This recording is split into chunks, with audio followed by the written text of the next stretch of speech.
Hey everybody, welcome back to my channel. Today I'm going to be sharing with you how to make these fabulous New Year's Eve decorations. I've made mine into a banner, but there are other ways that you can display these. So let's jump straight into how to make this project.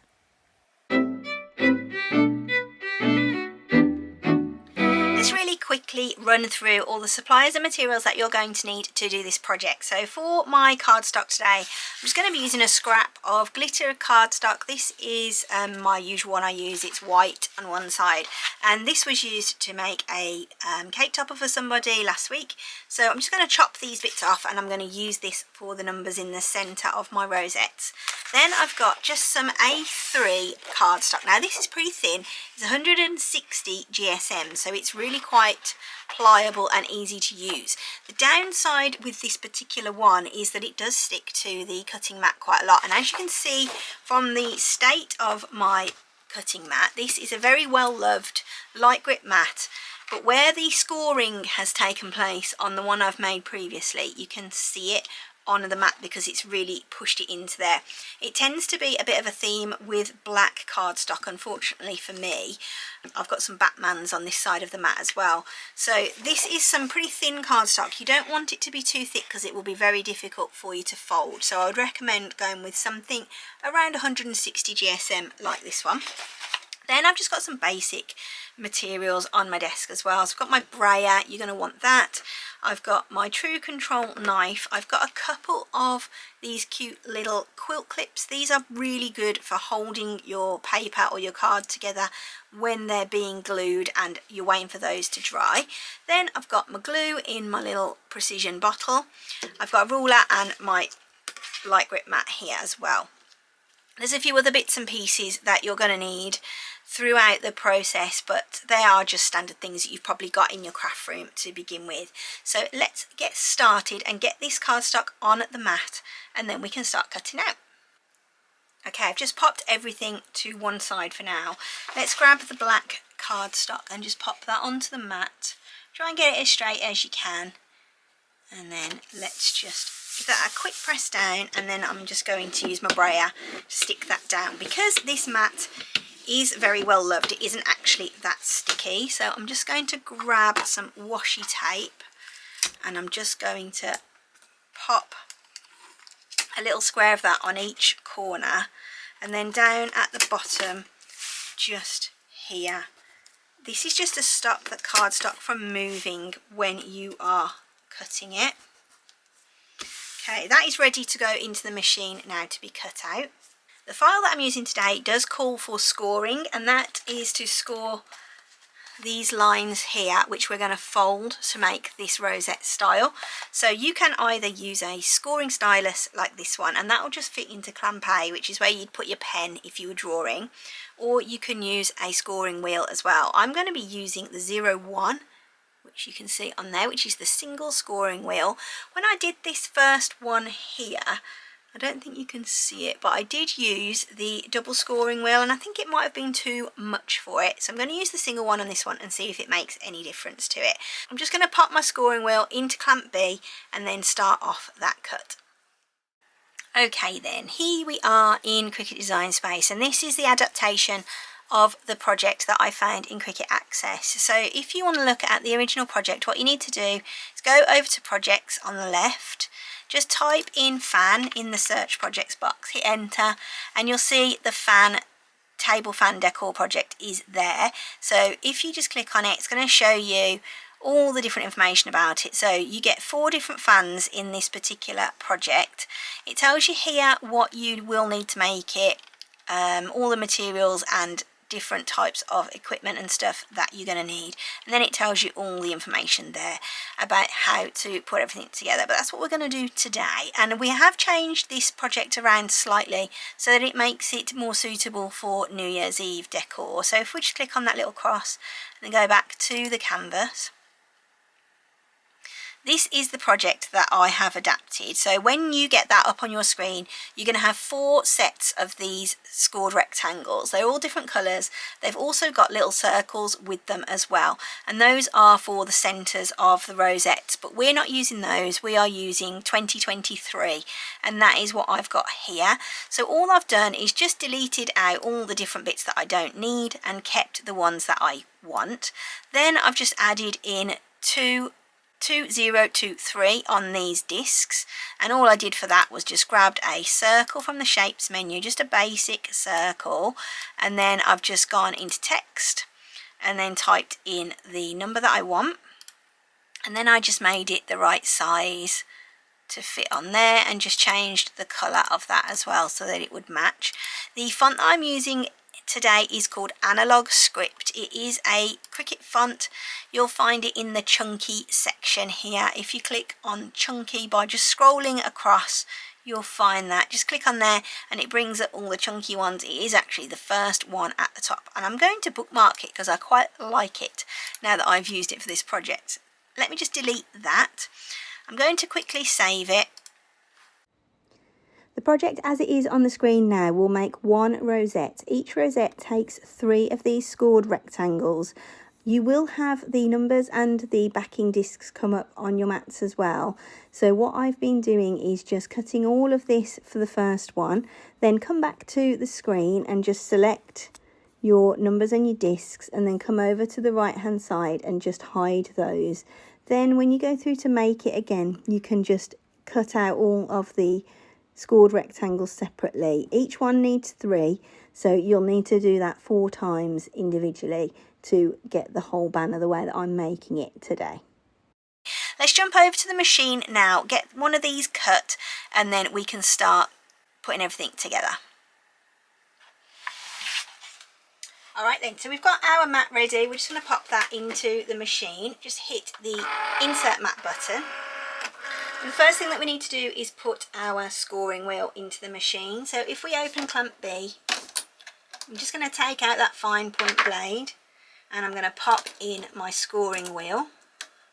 Just close that up. Then I'm going to go back to my computer screen and I'm going to click on Make It. So I've got all my circles first. I don't want those first, so I'm going to come down to Score and Basic Cut on mat 3 and I'm going to click on Continue. It's going to find my machine. It's plugged in via a USB today just for ease of it being a little bit quicker. I'm going to cut this on a medium cardstock setting. I know I said it was 160 GSM, but I do want to make sure that it cuts through. I'm leaving all of my other settings as default for pressure and that sort of thing. Now you can see on the Cricut the flashing C has started to light up, so we can now just hit go.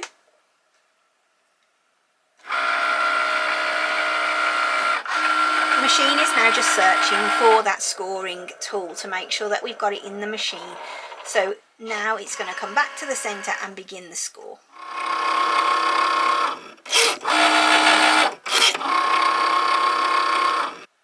The score's complete then. The light is still flashing, but you can see that the mat is halfway into the machine. Now on the screen the computer is telling us to switch out that scoring wheel for the fine point blade. So that's exactly what we're going to do.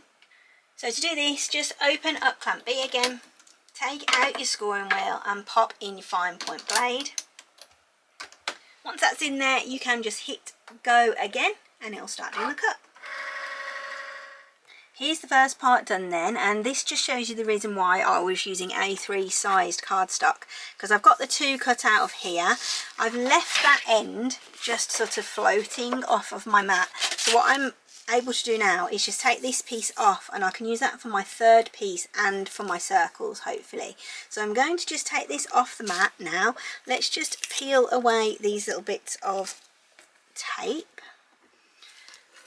Quite strong tape as well, so it is lifting up a little bit of that, but it won't be noticeable on any of the cuts when we've got them there on the fan. So let's just peel this back. I'm just folding back that mat. It just makes it a little bit easier to keep your card or whatever you've cut out nice and flat on your mat. Okay, those are done. Let me just put them to one side and let's re-stick onto this mat. So you'll want to make sure that you get rid of any little bits of debris like this. The best way to do it, just grab a scraper and just get rid of that off there. These pieces are really quite flat to the mat, and then without sort of really scraping it, it's going to be difficult to get those off. Okay, let's pop that on again. I'm going to try and make sure we get it in the right spot. I'm going to tear those little bits off there. Let's just get that braid down again, and then these on each corner again, just to try and stop that from lifting up really. Okay, now we can cut our next mat and just get on with it. What I'm going to do is cut out everything else now, and then I'll come back to you when it's time to put everything together and I'll show you how to assemble. I have cut enough to make one rosette with you now, so I've got my numbers here. I've done those in the glittery silver like I said. On this one I've got a gold foil too, and what I plan on doing is having the numbers alternating in the colour. So I'll have the gold for the 2 to start with, then I have got the silver zeros, and then another gold 2, and then the silver 3, so that it will be alternating like that. Then I've got 2 circles, and then I have got 3 of the scored rectangles here. Let's just move those to one side. Right, so you can see on here I had a little bit of a mishap on this corner, I guess you could say, so it's folded up a little bit, but it doesn't matter. I've got these little bits of washi tape as well that I'm just going to peel off the corners. You won't notice that there is any bits missing or any extra little bits on there, but if you want to, just grab a pair of scissors and just cut that off so that it's going to be nice and straight. It won't really matter too much. The next step then is quite a long-winded one. You want to grab your first piece of cardstock, and all you're going to want to do is just fold. So you want to fold along your score line, flip it over and fold again, and you're going to create a concertina. Keep doing that, and you want to do that for all 3 pieces of your scored rectangles. So let's just do that now. I'll probably speed it up so that it's not going to take 10 years to do. So now we've got our 3 pieces all folded, we can glue them together. So what I'm going to do is just get one piece that's going this way, so it comes down and then up, and then the piece that's going to glue onto is a piece coming down, and it's basically going to create another concertinaed piece. Can you see how that works? So if I take that apart, and it's going to glue onto there. So I'm going to just grab my glue now, which is in this little bottle.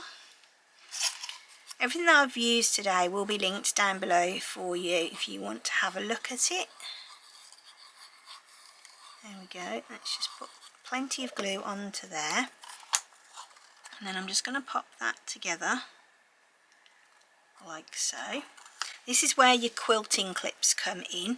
So I'm just going to press it together. I'm just going to turn it around actually. Press it together and then just hold it with those quilting clips. Now I'm going to do the same again on this side. So because this one is coming down and then up, I want the other side to be just going down. So it's going to be like that. Let's put the glue on.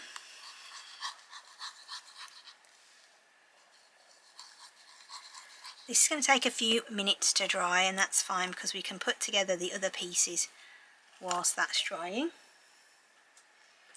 Just going to grab a couple more of those little clips, just pop those on there. So now we've got one big long black concertinaed line. Let's grab these numbers and 2 of the circles.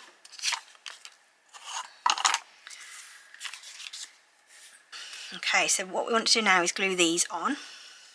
So if we just get our numbers and just pop them onto here like that. And then I'm just going to pop those onto that centre piece like that. I'm just eyeballing where the centre is as well. I'm not being too fussy about it. Let's do this one. and then the same.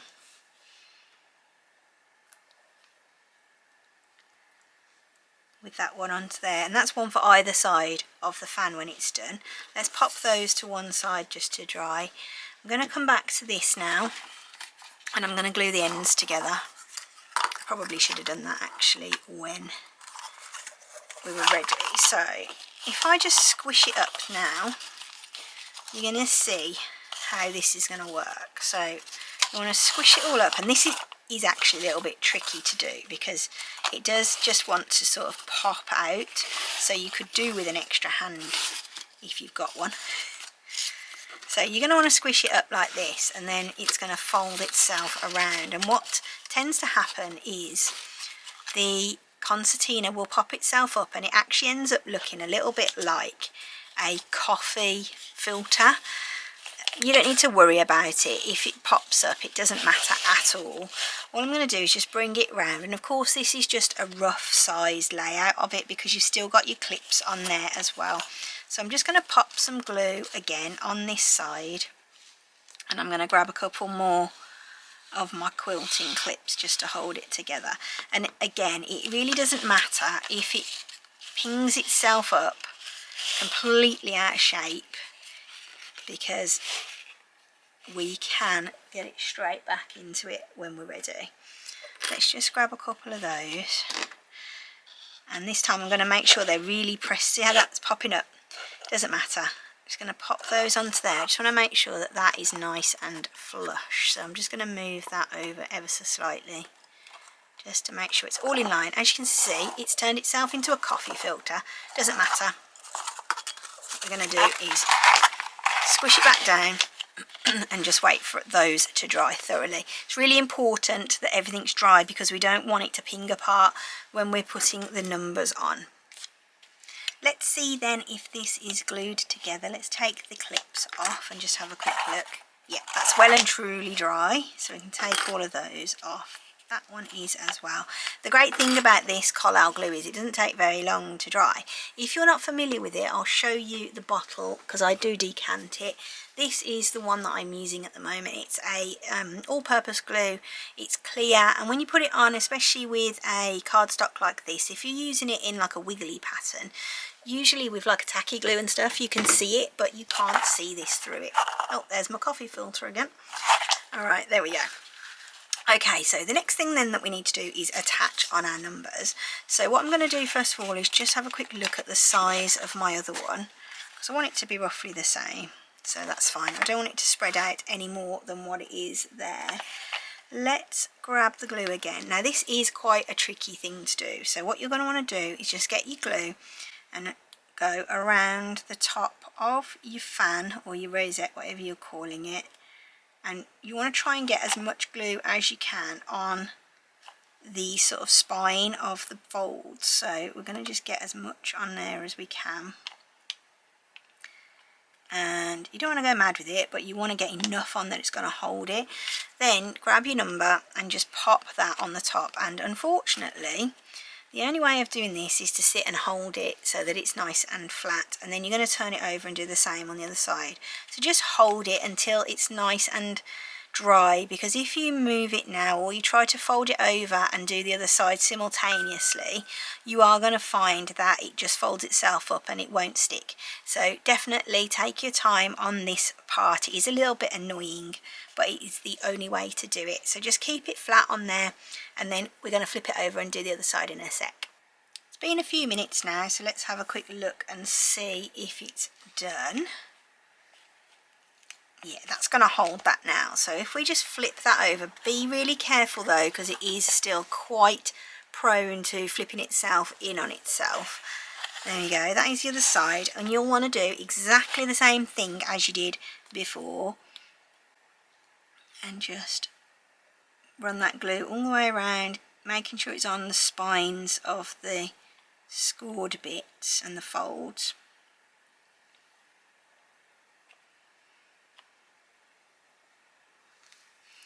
And again, let's just pop that on. I'm just going to check which way round my 3 is. So that's perfectly straight there. I want to try and get them the same as well, so that when they spin round, depending on how you're going to hang them, you want them to be the same really, so that the, like for instance on this one the 2 is there, and if I flip it over the 2 is there as well. There's a couple of different ways to hang these, and I'm thinking what I might do is put them on like a banner line. So I'm going to put some holes in the top here just with my hole punch. I'm going to hold that closed and just put the holes through, and then thread a string or a ribbon through there and hang them up as a banner, which I think will be quite nice. The other way you could do it would be just to put a hole in the top and hang them individually. You could then just stick them onto the ceiling, or you could have them in doorways and stuff, so they'd look pretty cool. The last step then in finishing off this project is to attach everything to either a ribbon, or you could attach it by just sticking them onto the wall, whatever you wanted to do. I'm going to put them onto a ribbon. So I've got this thin ribbon. This is satin ribbon. It is 3mm thick, so it's really handy for banners and stuff. I'm going to put a couple of holes in just using my single hole punch, and I'm going to just pull out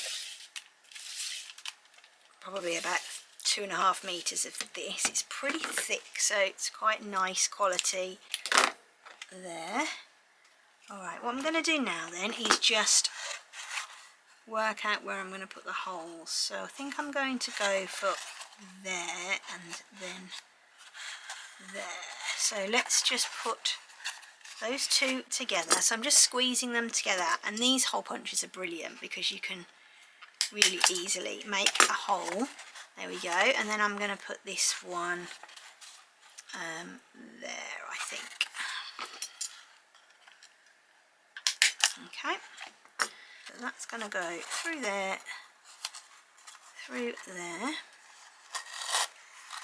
and then it's going to come through there and through there at the back, and then this is where it's going to hang. I can just pull it through there. Let's do the 0 next. So we want to do the same configuration, so if we go for this one here, I think, and then we want 3 in between, 1, 2, 3, and that one there. So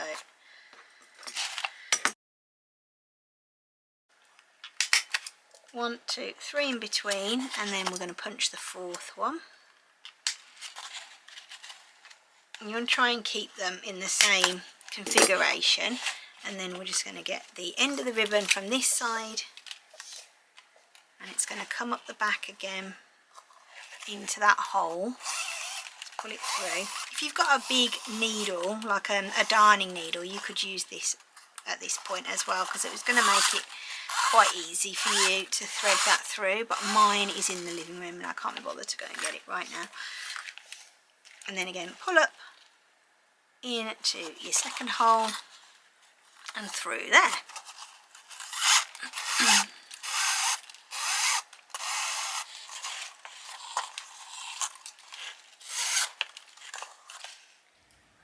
That's it then, all done. Thank you so much for watching. I hope you have enjoyed this video. If you have, I'd love to see you again for another one. So don't forget to subscribe. Drop me any questions or comments that you've got down below. Have an amazing new year. Look after everyone around you and yourselves, and I'll see you soon for another one. Bye.